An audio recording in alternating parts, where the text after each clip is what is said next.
Okay, what we'll do, we're just going to run through some repotting. And I'm sure that most people, has anybody ever repotted an orchid? You have? Successfully? Yeah, very successful. Good. Do you want to do one? Oh. Okay, what we'll do, the one that I took here, we'll do this. This is a, if anybody's got any plants they need repotting, after I finish the talk, come up and see me and we can do it for you. If you've got questions, you've got issues with your plants, we can deal with them up here. It's easier to do that. Okay? And just remember, I'm here all day. Best way to tackle one of these is always water your plant the night before you need to repot it.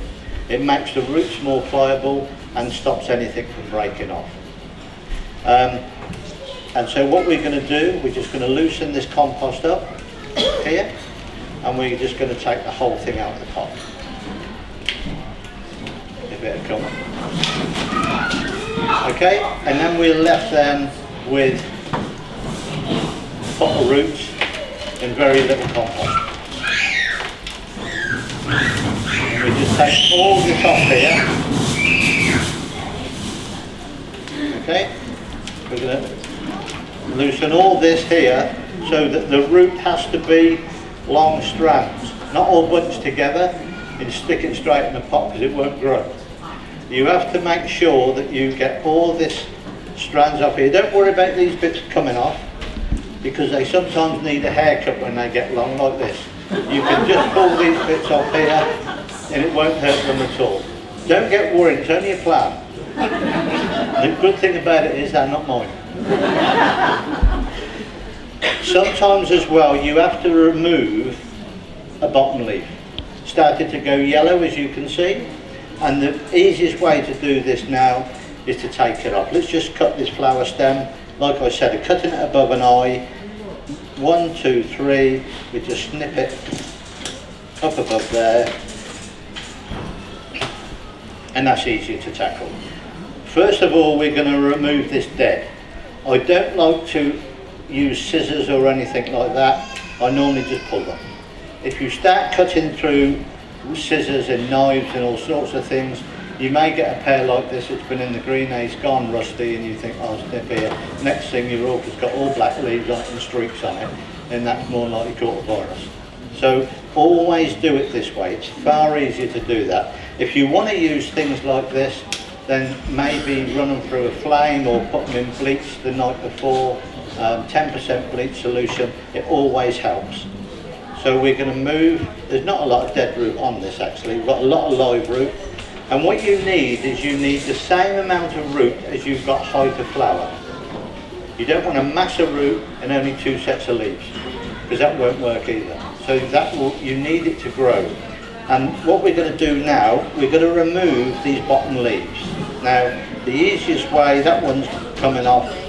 There's 2 ways of removing a leaf. You can either, this little one will just pull off. Normally, your finger and your thumb in there, and we're just going to pull that out, straight out. Don't pull it downwards, don't pull it upwards, just pull it straight out and it will come straight away from the base. If you do happen to tear a little piece of the tissue in there, again, cinnamon powder on the end of it will dry it up instantly, and that will stop any infection getting into the plant. The other thing as well, when you've got a big leaf like this, they've got a seam in the middle, as you can see. I'll split the seam open, and you can see where I've gone straight down the seam of the root, the leaf. Again, easier now to remove it. You don't do no damage this way, you just 1, 2, and that's it. So now we're a little bit more balanced up here. Just cut this bit off there. And now we're looking now at just checking this plant over. Good time now to check it to see whether it's got any pests or diseases. Now, this plant looks clean. I can't see anything that's alive or moving on it. Does anybody suffer with pests on these? Mealybug? No? you have done in the past, little white woolly aphids we call them. The big problem is when you get an infestation of something like scale insect or a woolly aphid, it's a problem to get rid of it. Wash everything that you can see that's visible with soapy water, first of all, and then you're going to need to spray it. Now, you can buy these things. This has come from the garden centre that I picked off this morning up here. And this is about the only product on the market that works relatively well to kill any insects. But the easiest way to use this, because they've taken so much stuff out of these today because of the bee problem, it's far easier to do it an easier way, and that's to put this orchid in a polythene bag, okay? And then just shake the tin, spray inside your polythene bag till it gets all foggy and misty in there, and then tie a knot in the bag, leave it there for 20 minutes, take it out, and that will have killed everything that's moving, okay? The only problem you've got there though is that these insects are on a 9-day cycle, and this product will only kill adults, it will not kill eggs. And you need to get rid of the eggs. So on the 9th day, you must do it again.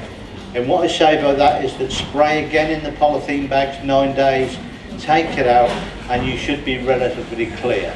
If you want to do a third time, that's always a good precaution. So do 3 applications and it's finished.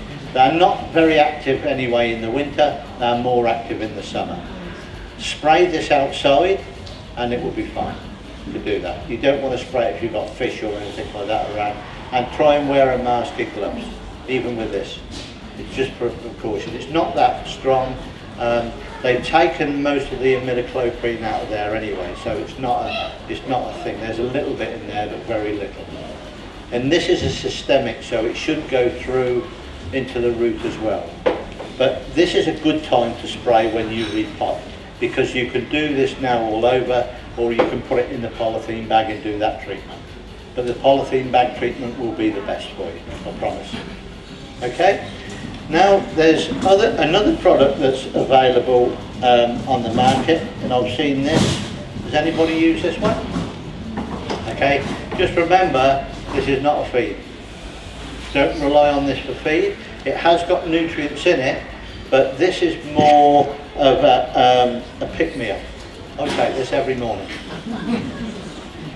If you read on here, it's a nutrient solution, but because it's got no NPK reading, I don't know how strong it is. So you've got a growth enhancer, a pest repellent, a plant tonic, and a leaf conditioner.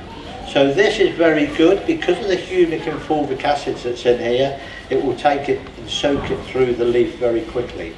So you can use it on the leaves twice a week or once a week and it will be fine. But it's not a substitute for food. You still need to feed your plant. But when it's in this condition now, all as we do, we're going to give it a quick spray here, like this. Even do the roots.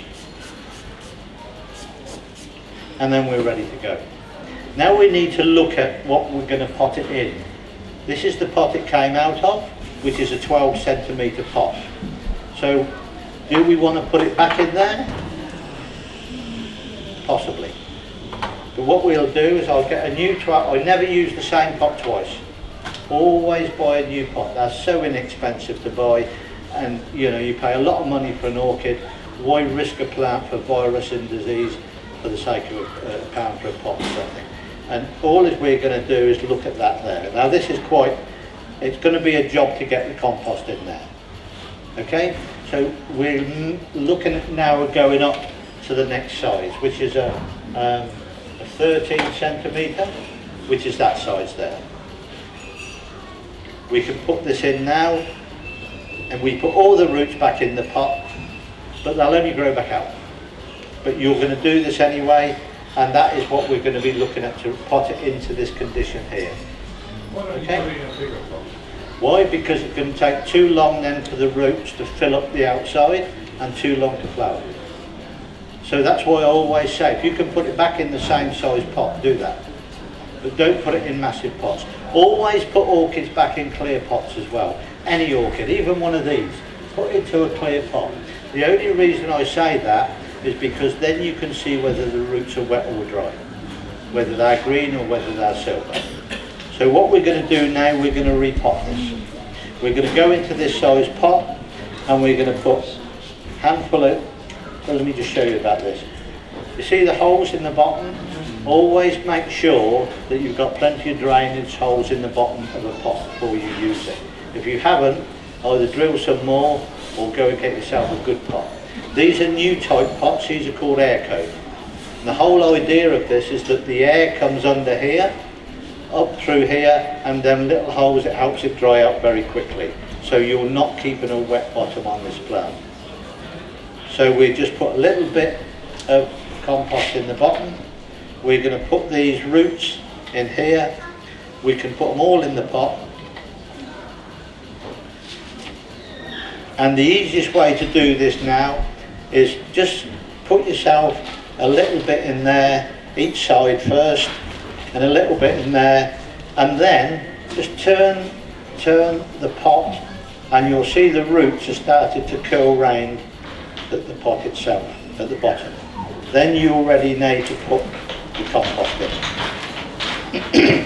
When you buy an orchid, it's always growing in pieces of bark. Every orchid that you see here is growing in pieces of bark. Always make sure that you're putting it back in that same type of mix.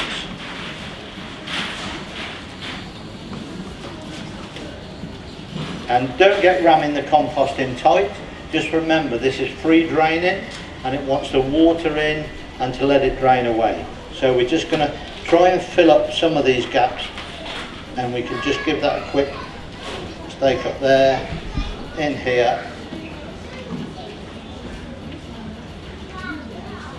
and that's all you need to do. Okay? And you'll see there's a little void. You can see the silver bit on there. Don't worry about that, because when you water, eventually that will fill that up, because the compost will just drop, and you may have to just tighten the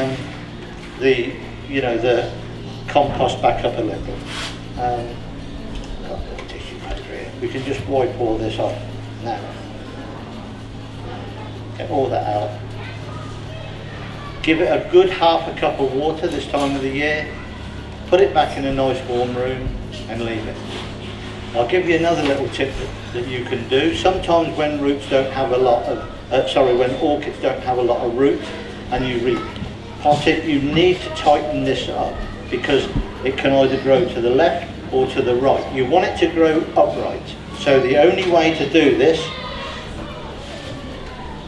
is get yourself a cane, and we just cut that there, and we're going to put a cane in here. Okay, and we're going to put one in there. Okay, we just cut that off, and this will only grow upright. It can't go to the left and it can't go to the right. Get yourself a little piece of kitchen towel and just do that over there, just for about a week. This stops the stick rubbing against the leaf and damaging it, and that's all you need to do. So you're back now to where you want to be. You water and you feed. Water, feed, all the time. Okay?